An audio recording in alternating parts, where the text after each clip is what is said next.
Hello, welcome back channel. Today we're going to be reviewing Saban's Go-Go Power Rangers issue 11. Let's get straight into it. So this issue opens up somewhere. Actually, this is not somewhere. This is Lord Drago's universe. And basically we see future Kimberly and different dimension Bulk basically fighting off these evil rangers.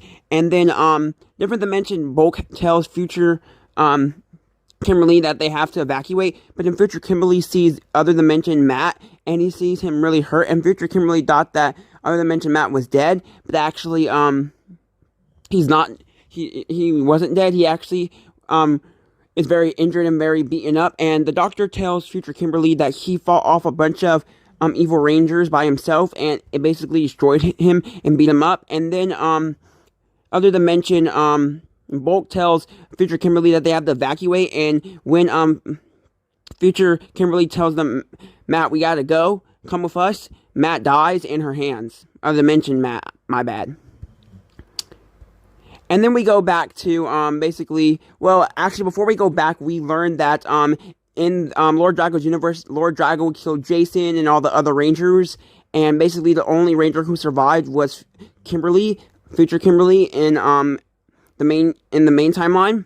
So then we go back to the Go-Go Power Rangers universe, and we see Kimberly fighting future Kimberly, and future Kimberly is punching, kicking, and stabbing Kimberly, and then Kimberly uses this shockwave, and she's about to power it up, but then we go to where Matthew is and how he was trying to get the Rangers' attention in that city against the Gravesword, and then remember how they saved him. Well, basically he has a chance to escape away from the Gravesword, but before he can escape away from the Gravesword looks at him and says Matthew, and that's basically future Kimberly seeing Matthew, because in her universe, in the Lord Drago's universe, my bad, the other dimension Matthew died. So then we see Matthew run away.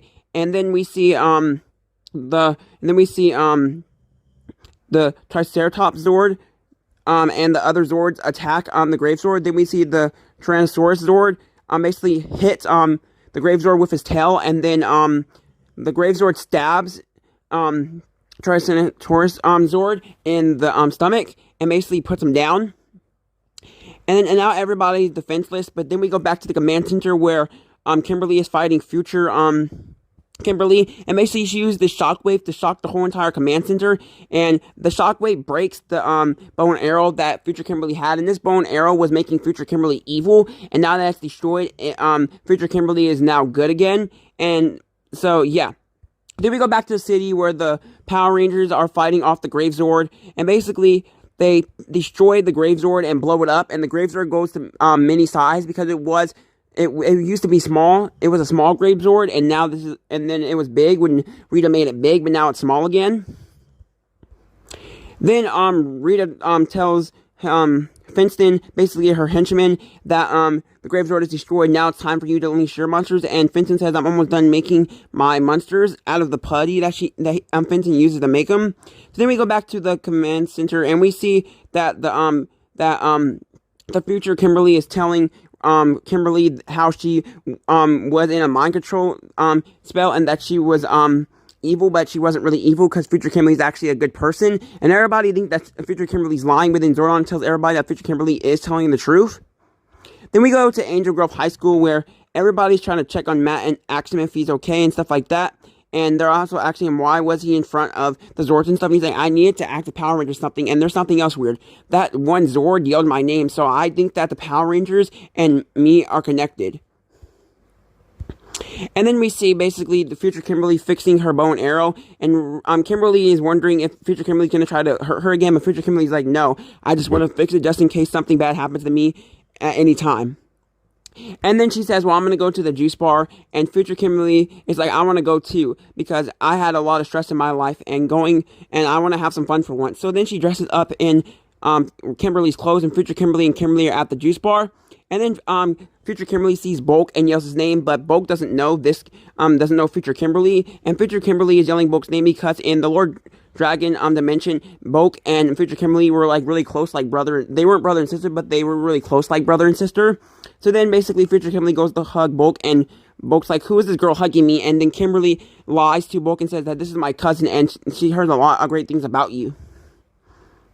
So then we see future Kimberly. She's basically playing a bunch of video games. She's really good at it, and Bulk and Score are like, "Wow, you're really cool at this." And then she drinks 7 milkshakes in an hour, and all the Billy, Zach, Trini, and Jason and Kimberly are all looking at future Kimberly and saying, "Wow, you drank all those?"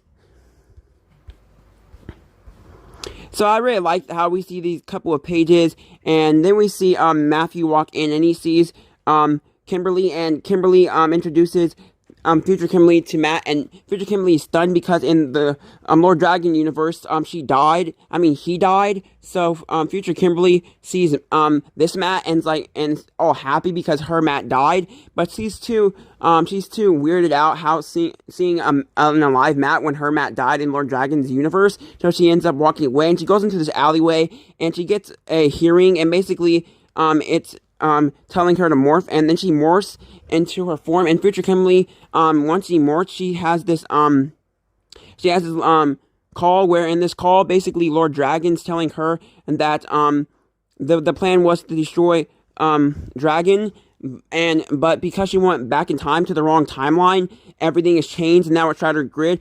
The whole events are changing. So then basically Lord Dragon finds out that future Kimberly is not evil anymore, and she says, "This is the last time we're seeing each other. I'm not going to let you go back to your universe." And then future Kimberly tells Lord Dragon that she will come back to that other world and destroy him and kill him.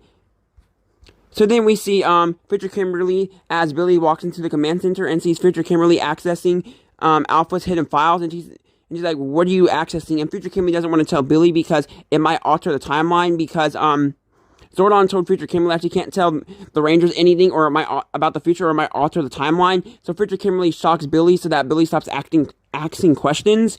And then we see in Angel Grove, in the Angel Grove Town Center, 2 offensive monsters attacking the city, and that's where the comic book ends, guys. If you guys enjoyed this issue, don't forget to like, comment, share, and subscribe. It was a really good issue, and I love you guys all. Goodbye.